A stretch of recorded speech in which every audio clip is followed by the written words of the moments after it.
So many people are like pissed that I still live at home, which is absolutely bizarre to me because like, don't we fucking all?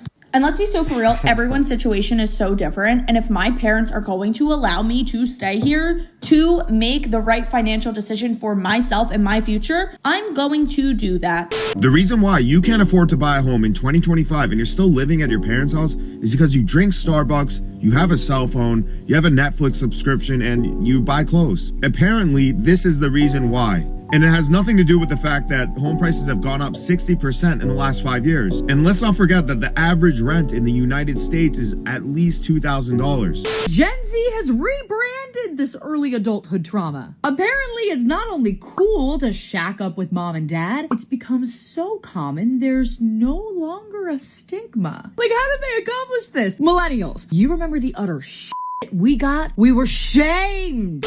Between appreciating being home, right? Because like I'm so grateful that I can be home, that I can move home, and that my parents will have me, and like not growing resentful because of the decrease in independence, the decrease in like self-exploration and personal growth. If you want to spread your wings, if you want to explore yourself, if you want to do all these things you're talking about, leave the house then and go struggle, go tough it out. Wham, cry me a river. I mean, again, this is ridiculous. 45% of Gen Z adults live with their parents. But get this, no one is calling them lazy. Gen Z moved home and was like, I'm not fucking leaving. This is my home. But Gen Z has rebranded this early adulthood trauma. Apparently, it's not only cool to shack up with mom and dad, it's become so common there's no longer a stigma. Like, how did they accomplish this? Millennials, you remember the utter shit we got? We were shamed. The little darlings really can't make it on their own. Junior's still in the basement. Your financial problems should not become anyone else's. They were lazy. But the question, this trend is clearly not a failure of a single generation. Not being able to live independently as an adult is just normal. So is this really something our society should embrace? So I'm a first generation United States citizen. Both my parents are foreigners. They were born in another country and they came to the United States in the 80s. And my dad came on like an education scholarship, I believe, and then brought my mother over. I bring that up because in my culture, or the culture my parents are from, my culture, I guess, it's not weird if you live with your parents until, really for women in my culture, it's not weird to live with your parents until you move out and get a husband, essentially. And for men, you have more time than in the US when it's like, okay, you're 18, they throw you out the door and kick you out. It's not weird. It's more of a community style way of thinking. And so I think that what's happening now, the economy is forcing Americans to go from very individualistic to more communal, which I think is the way it is in a lot of different societies and cultures. So yeah, Gen Z is making it cool. As millennials, we did get a lot of crap for staying home with our parents, but guess what I did? Stay home with my parents.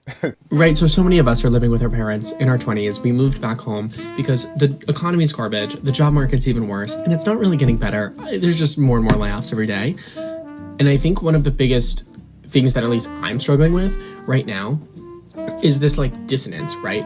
Between appreciating being home, right? Because like I'm so grateful that I can be home, that I can move home, and that my parents will have me, and like not growing resentful because of the decrease in independence, the decrease in like self-exploration and personal growth. And like it's not anything they're doing. They're lovely humans, and trying to kind of navigate that isn't something that there's like rules for. So I don't know, I've tried to start conversations and be like, hey, like, let's watch this show together. Or like, do you want to cook something together? And just trying to like make a new recipe or like do something that I would do with my friends. I don't know. I feel like this is the thing that people make fun of me for, when it's like I'm trying to push conversations with my parents that approach them as friends rather than as parental figures. This even makes my siblings like uncomfortable and they're like, this is weird. But I'd rather have that relationship, especially if I'm living here in my 20s. Because if I don't, I'm just going to be like, I hate being here. I hate being home. I feel stuck. I feel trapped. And I don't want to feel that way because this is a temporary experience. And this time that I get to spend with my parents should be special. And I want to treat it as such.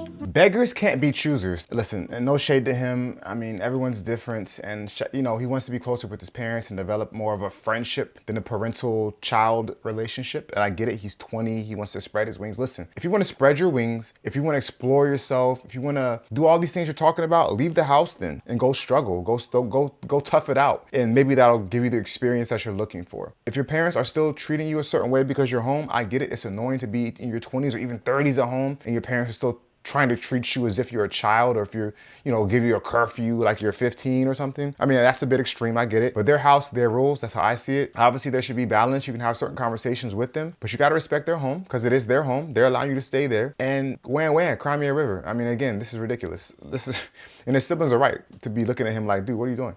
It's temporary. Shut up. Be quiet, excuse me. Stay at home, stack your cash.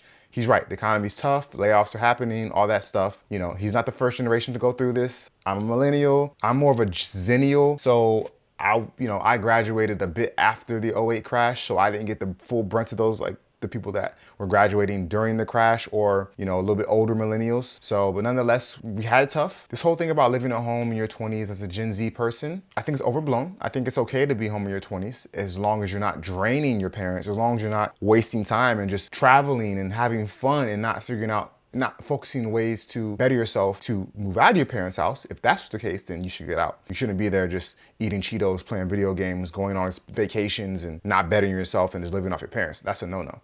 So many people are like pissed that I still live at home, which is absolutely bizarre to me because, like, don't we fucking all? And let's be so for real, everyone's situation is so different. And if my parents are going to allow me to stay here to make the right financial decision for myself and my future, I'm going to do that. Like, I don't understand why that pisses people off so much. Like, my parents are okay with me still being here.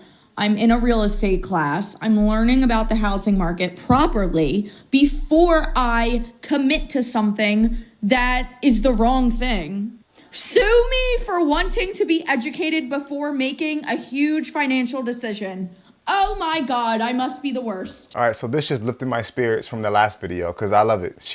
I love everything she just said. She's not abusing the situation. Her parents are okay with her being there. She's taking advantage of it for now as their daughter to educate herself, not sit around and do nothing, but educate herself about real estate. It sounds like she's gonna buy a house. At first I thought she was gonna become a salesperson, but it sounds like she's looking to buy a house, and before she makes one of the biggest purchases that any of us will ever make, she wants to educate herself. And instead of blowing money on rent, she's with her parents. Boo-hoo. I think it's great. And listen, she didn't mention it. I don't know if she's helping them out at all, giving them money for maybe a phone bill or a light bill or food or whatever. Hopefully she is. Even if she's not and they're okay with her not doing it, fine. But again, this vibe that she has is a bit different than the last guy's vibe. And I don't want to talk too much crap about that guy because these videos aren't meant to talk about the individual person. It's meant to be used as a way to talk about a topic from a broad perspective, from a general perspective, and getting not just my perspective and opinion, but other people's perspectives and opinions as well, in addition to yours in the comment section, of course. Tell me what you think. Do you more so align with what the other guy was saying, or do you more so align with what she is saying? The reason why you can't afford to buy a home in 2025 and you're still living at your parents' house is because you drink Starbucks, you have a cell phone, you have a Netflix subscription, and you buy clothes. Apparently, this is the reason why. And it has nothing to do with the fact that home prices have gone up 60% in the last 5 years. And let's not forget that the average rent in the United States is at least $2,000. No, it's a cell phone and Starbucks. I agree with people to some extent that if you want to buy a house in 2025, you need to cut back on spending and make some sacrifices. But if giving up Starbucks was the answer, no one would be drinking it.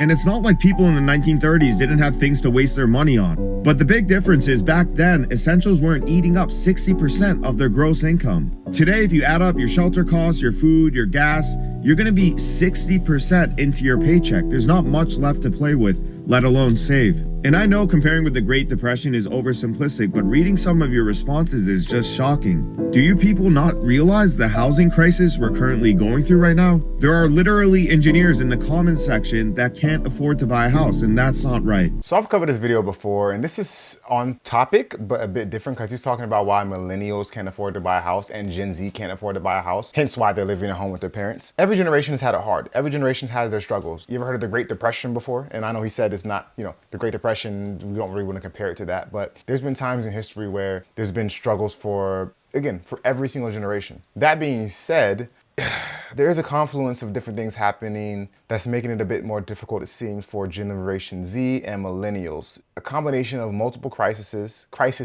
and certain factors like drastically increased costs for education, which is a big one, and people taking out a lot of student loan debts that are putting them behind the 8 ball. And of course, the rapid increase in home prices since COVID, as well as the increase in interest rates now as well, and wages not keeping up. So yes, there's a lot of different things that is causing, as he mentioned, the fixed expenses that most of us have, where we live, what we drive, what we eat, to be a lot more expensive maybe than it was relatively to some other generations, which puts a harder or a bigger burden on us. It makes it much more difficult for us to fly. What's the word? What's the expression?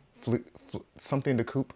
Leave the coop, fly the coop, I don't know, leave the nest, essentially. And so it seems like a lot of us have failure to launch.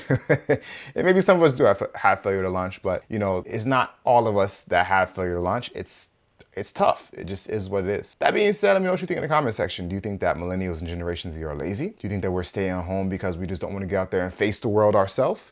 Or do you think there's something bigger going on? Let me know. Appreciate you sticking around. Until next time, make smart financial decisions.